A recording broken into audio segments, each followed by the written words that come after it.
38ರ ಹರೆಯ ಅದ್ದೂರಿಯಾಗಿ ನಡೆದ ಗಣಪನ ಶೋಭಾಯಾತ್ರೆ.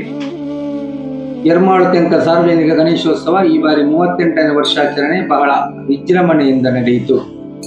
ಪ್ರತಿ ವರ್ಷದಂತೆ ಈ ಬಾರಿಯೂ 3 ದಿನಗಳ ಪರ್ಯಂತ ವಿವಿಧ ಧಾರ್ಮಿಕ ಹಾಗೂ ಸಾಂಸ್ಕೃತಿಕ ಕಾರ್ಯಕ್ರಮಗಳು ನಡೆದು ಅಂತಿಮವಾಗಿ ಭವ್ಯ ಮೆರವಣಿಗೆಯ ಮೂಲಕ ರಾಷ್ಟ್ರೀಯ ಹೆದ್ದಾರಿ ಮೂಲಕ ಎರ್ಮಾಳು ಶ್ರೀ ಲಕ್ಷ್ಮೀ ಜನಾರ್ದನ ದೇವಸ್ಥಾನದವರೆಗೆ ಸಾಗಿ, ಅಲ್ಲಿಂದ ಮರಳಿ ನೇರಳಂತಾಯ ದೇವಸ್ಥಾನದವರೆಗೆ ಸಾಗಿ, ಅಲ್ಲಿಂದ ಯೂ ಟರ್ನ್ ಪಡೆದು ಎರ್ಮಾಳು ಬೀಚ್ ರಸ್ತೆಯಾಗಿ ಸಾಗಿ ಸಮುದ್ರ ತೀರದಲ್ಲಿ ಅಂತಿಮ ಪೂಜೆಯ ಬಳಿಕ ಸಮುದ್ರದಲ್ಲಿ ಜಲಸ್ತಂಭನ ಮಾಡುವ ಮೂಲಕ ಗಣಪನ 38ರ ವರ್ಷಾಚರಣೆಗೆ ತೆರೆ ಬಿದ್ದಿದೆ.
ಈ ಬಗ್ಗೆ ಸಮಿತಿಯ ಅಧ್ಯಕ್ಷ ಶಿವಪ್ರಸಾದ್ ಶೆಟ್ಟಿ ಹೇಳದಡಿ ಪ್ರಮುಖರಾದ ದಾಮೋದರ್ ಸುವರ್ಣ ಹಾಗೂ ಪ್ರಧಾನ ಅರ್ಚಕರಾದ ಗುರುರಾಜ್ ಭಟ್ ಮಾಹಿತಿ ನೀಡಿದ್ದಾರೆ. ಗಣೇಶೋತ್ಸವ ಎರ್ಮಾಳು ಕಳೆದಿನ 37ನೇ ವರ್ಷದಿಂಚಿ ಮುಲ್ಪ ಗಣೇಶನ ಒಂದು ಮಂಟಪ ಮಲ್ಪದು ಮುಲ್ಪ ಆಚರಣೆ ಮಲ್ಪದಿಲ್ಲ. ಈ ಸರಿ 32ನೇ ವರ್ಷದ ಈ ಒಂಜಿ ಸಂಭ್ರಮಾಚರಣದ ಹೊರತು ಮೂಜಿ ದಿನದ ಕಾರ್ಯಕ್ರಮಗಳು ಸಿಗುತ್ತಾನೆ. ಸ್ಥಳೀಯ ಪ್ರತಿಭೆಗಳಿಗೆ ಅವಕಾಶ ಕೊಟ್ಟು 2ನೇ ದಿನ ತುಳು ನಾಟಕ, ಅಂಚನೆ 3ನೇ ದಿನ ಸಾರ್ವಜನಿಕ ಅನ್ನ ಸಂತರ್ಪಣೆ, 5ನೇ ಪಕ್ಕ ಶೋಭಾಯಾತ್ರೆ ಮುಲ್ತೂರ್ದು ಜನಾರ್ದನ ದೇವಸ್ಥಾನ, ಅಲ್ತೂರ್ದು ಪಕ್ಕ ನಾಲ್ಕ ಗುಡಿ ಅಂಚನೆ ಪಡು ಬದಿಗೆ ಸಮುದ್ರಗಳು ಜಲಸ್ತಂಭನ ಮಲ್ಪಿನ ಕಾರ್ಯಕ್ರಮ ನೆಕ್ಸ್ಟ್ ಸಾವಿರಾರು ಭಕ್ತರನಗಳ ಸಹಕಾರ ಅಂಚನೆ ಸ್ಥಳೀಯ ಸಂಘ ಸಂಸ್ಥೆಗಳು ಸಾರ್ವಜನಿಕರು ಮಸ್ತ್ ಸಹಕಾರ ಕೊಡ್ತಾರೆ. ಅಂಚಾದ ಅಗಲಿಗೆ ಕ್ರೀಡಾಯನ ಗಣಪತಿ ದೇವರು ಐಶ್ವರ್ಯ ಆರೋಗ್ಯ ಕಾರ್ಡು ಬಂದು ನಡ್ಕೊಂಡು ಸಾರ್ವಜನಿಕ ಗಣೇಶೋತ್ಸವ ಸಮಿತಿ ಏರ್ಮಾಳು ಸಾಧಾರಣ 32 ವರ್ಷ ಈ ಜಾಗಡು ನೆಟನೆ ಒಟ್ಟಾರೋಡು ಬೇತೆ ರೀತಿಡು ಈ ಒಂದು ಕಾರ್ಯಕ್ರಮ ಮಾಡ್ಕೊಂಡು ಬೈದ. ಆ ಪ್ರಥಮವಾದ ನಾವೊಂದು 10 ಜನ ಜವನೆಯರು ಸೇರೊಂದು ಐದು ಎಂಚ ವಾರೀತಿ ಮಲ್ಪೋಲ್ ಬಂದಿನ ಒಂದು ವಿಚಾರ ವಿನಿಮಯ ಮಾಡ್ತದೆ. ಕಡೆಗೆ ನಂಗೆ ಶಶಿಧರ್ ಶೆಟ್ಟರನ ಅಧ್ಯಕ್ಷ ಸ್ಥಾನೋಡು ನಮ್ಮ ಒಂದು ಮಾಧವ ಸುವರ್ಣ ಅಂಚನೆ ಸತೀಶ್ ಶಾಲೆನ ಅಂಚೆ ಇತ್ತಿನ ಏರ್ ಮಾತ ಎಂಕಲ್ ಮಾತ ಸೇರ್ದು ಅದನ್ನೇ ಗುಣಕರ್ ಶೆಟ್ರು ಅಂಚೆ ಅಂಕಲ್ ಮಾತ ಸೇರ್ದು ಅದನ್ನ ಪ್ರಾರಂಭ ಮಾಡಿದ್ರು. ಇದಕ್ಕೆ 32ನೇ ವರ್ಷ ಪ್ರತಿ ವರ್ಷಲ ಮೂಜಿ ದಿನದ ಕಾರ್ಯಕ್ರಮ ನಡ್ಕೊಂಡು ವಿಜೃಂಭಣೆ ಮೆರವಣಿಗೆ ಹೋಗ್ಕೊಂಡು ಜಲಸ್ತಂಭನ ಸಮುದ್ರೋಡ್ ಹಾಕೊಂಡು ಅಂಚಿನ ಮಾತ ಒಂಜಿ ರೀತಿ ಅದೇ ರೀತಿ ಆದ ಜೋಕ್ಲೆಗೆ ಶಾಲಾ ಜೋಕ್ಲೆಗೆ ಕೊಡ್ತೀನಿ ಅಂಚಿನ ಒಂಜಿ ಸ್ಪರ್ಧೆಲೇನ್ ಮಾತ ರಸ ಪ್ರಶ್ನೆ ಸಂಗೀತ ಸ್ಪರ್ಧೆ ಮಾತ ದೀದು ಪ್ರತಿ ವರ್ಷಲ ಆ ಕಾರ್ಯಕ್ರಮನು ಮಲ್ಕೊಂಡು ಬೈತದೆ. ಐದು ಪಕ್ಕದ ದಿನಕ್ಲೇಡ್ ಮಾತ ಓವರ್ ರೀತಿಯ ಕಾರ್ಯಕ್ರಮ ಬಂದ ಬಯ್ಯದ ಪುತ್ತದ ಸಾಂಸ್ಕೃತಿಕ ಕಾರ್ಯಕ್ರಮ ಅಂಚನೆ ನಾಟಕ ಈ ರೀತಿ ಆದ ಮಲ್ಕೊಂಡು ಬೈತದೆ. ಈ ಒಂದು ಕಾರ್ಯಕ್ರಮ ನಡಪಡೋದ್ರಿಂದ ಸಾವಿರಾರು ಜನತ ಆ ಸೇವೆ ಅವು ತನು ಮನ ಧನ ಸೇವೆ ಹಿಡಿದ ಈ ಕಾರ್ಯಕ್ರಮ ಮಲ್ಪರೆ ಹಾಕೊಂಡು ಬಹಳ ಮಾನ್ಯರು ಅಂಜನೆ ಮಹಿಳೆಯರು ಮಾತ ತಮ್ಮ ಮಲ್ಲ ಕೊಡುಗೆಯನ್ನು ಮಾತ ಕೊಡ್ತಾರೆ. ಇದು ವಿಶೇಷವಾದ ಪುತ್ತಟ್ಟದ ಲೋಕೇಶ್ ಶೆಟ್ಟರನ ಪರವಾದ ಆಕಲ್ನ ಜೋಕುಲು ಪ್ರತಿ ವರ್ಷಲ ಅನ್ನದಾನದು ಆಕಲ್ನ ಒಂಜಿ ಸೇವೆಯನ್ನು ಕೊರಂದಿಲ್ಲಾರು. ಅಂಚನೆ ನಾಟಕ ಮಲ್ಪನಕ್ಕೆ ಐತಾಲ ಒಂಜಿ ಸ್ಪಾನ್ಸರ್ ಮಲ್ತಂದಿಲ್ಲಾರು. ಅಂಚೆ ಅದು ಈ ರೀತಿಯಾದ ಜವನೆಯರು ಮಾತ ಸೇರ್ದು ಇದಿಲ್ಲ ಆ ಬಾರಿ ಮಲ್ಲ ಪ್ರೊಸೆಷನ್ ಮಾತ ನಡಪರೆಂಡು ಅಂಚೆ ಅದು ಮಾತ ರೆಗ್ಲ ನಮ್ಮ ನಮ್ಮೊಂದು ಬೈತಿನ ಮಹಾಣ ಗಣಪತಿ ದೇವರು ಸರ್ವೇರನ್ನ ರಕ್ಷಣೆ ಮಾಡ್ತಿದ್ದು ಈ ಕಾರ್ಯವನ್ನು ಮಾತ ನನ್ನ ವರ್ಷಂಪತಿ ನಡೆಪು ಲೆಕ್ಕ ಅಂಚನೆ ಜವನೇರು ಸೇರಿದು ನನ್ನ ಪ್ರತಿ ವರ್ಷದೊಂದು ದೊಡ್ಡ ರೀತಿ ನಡೆದ ಆ ಮಹಾಗಣಪತಿಯವರು ಅನುಗ್ರಹ ಮಲ್ಪಡ್ಕೊಂಡಕ್ಕೆ ಏನಂದು ಈ ರೀತಿ ಮಾತ್ರ ನಂಗೆ ಸಹಕಾರ ಕೊರನೆಗೆ ಕೃತಜ್ಞತೆಯನ್ನು ಅರ್ಪಿಸಾದ ನನ್ನ ದುಂಬುದ ಕಾರ್ಯಕ್ರಮವನ್ನು ನಮ್ಮ ನಿರ್ವಹಿಸೋಣಕ್ಕೆ ಅನುವು ಮಾಡ್ಕೊಂಡು ವಕ್ರತುಂಡ ಮಹಾಕಾಯ ಕೋಟಿದೂರ ಸಮಪ್ರಭ ನಿರ್ವಿಘ್ನಂ ಗುರುಮೇರೇವ ಸರ್ವಕಾರ್ಯೇಷು ಸರ್ವದಾ. ವಿಶೇಷವಾದ ಎಂಕ ಎರ್ಮಾಳು ಸಾರ್ವಜನಿಕ ಗಣೇಶೋತ್ಸವ ಸಮಿತಿ ಸಾಧಾರಣ 32 ವರ್ಷದಿಂದ ವಿಶೇಷವಾದ ಮೂಲ ದೇವರಿನ ಆರಾಧನೆ ಮಾಡ್ಕೊಂಡು ಮಾತೆಲ್ಲ ಐಕ್ಯಮತ್ಯರ್ದಾರ ಒಟ್ಟು ಸೇರಿದ ಬರ ಭಕ್ತ ಜನಗಳನ್ನ ಇಷ್ಟಾರ್ಥ ಪ್ರಾಪ್ತಿಗೆ ಈ ಸೇವೆ ಬರ ನಡೆದೊಂದು ಬರೋದು ಅಂಜೆ ಈ ವರ್ಷ 32ನೇ ವರ್ಷ ಬಾರಿ ವಿಜೃಂಭಣೆ ಆ ಶೋಭಾಯಾತ್ರೆ ಅಂಜನೆ ಧಾರ್ಮಿಕ ಕಾರ್ಯಕ್ರಮಗಳು ಸಾಂಸ್ಕೃತಿಕ ಕಾರ್ಯಕ್ರಮಗಳು ಕೂಡ ಹುಲ್ಲುಡ ದೇವರ ಸನ್ನಿಧಾನ ನಡೆದೊಂದು ಬರೋದು ಅಂಜನೆ ಮಾತೆಲ್ಲ ಒಟ್ಟು ಸೇರಿದಾಗಿ ಬಿಡ್ತೀನಿ ತನು ಮನ ತನಟು ವಿಶೇಷವಾದ ಸಹಕಾರ ತಂದಿಲ್ಲ ಐಟ್ಲ 10 ವರ್ಷ 20 ವರ್ಷ 30 ವರ್ಷ ಅಂಚ ಆನಗ ಆ ಮಧ್ಯ ನೃತ್ಯದ ಗಣೋಮ ಅಂಜನೆ ಭಕ್ತರನ್ನ ವಿಶೇಷ ಸೇವೆ ನಡೆದಂದ ಬರಂದು ಅಂಜನೆ ಅನ್ನದಾನಾದಿ ಸತ್ಕರ್ಮಗಳು ಮೂಜನೆ ದಿನ ತಾನೇ ವಿಶೇಷವಾದ ಸಾರ್ವಜನಿಕ ಅನ್ನ ಸಂತರ್ಪಣೆ ನಡೆದಂದು ಅಂಚ ಆ ಮಾತೆಲ್ಲ ಅಧ್ಯಕ್ಷರು ಸಮಿತಿದಾಗಲು ಅಂಜನೆ ಊರ್ದಾಗಲು ಹೊರಊರ್ದಾಗಲು ಪೂರ ಸೇರೊಂದು ವಿಶೇಷವಾದ ಈ ದೇವರನ್ನ ಅನುಭವಕ್ಕೆ ಪಾತ್ರ ಬರಂದಿಲ್ಲ ನನ್ನ ಮಿತ್ತಗಳ ಮಾತಾಡೋದು ಸೇರಿದ ವಿಜೃಂಭಣೆ ಈ ಸೇವೆ ನಡಪಡು ಬಂದು ಎಂಗುಲ್ಲ ಗಣಪತಿ ಸನ್ನಿಧಾನಡು ಪ್ರಾರ್ಥನೆ ಮುಂದೆ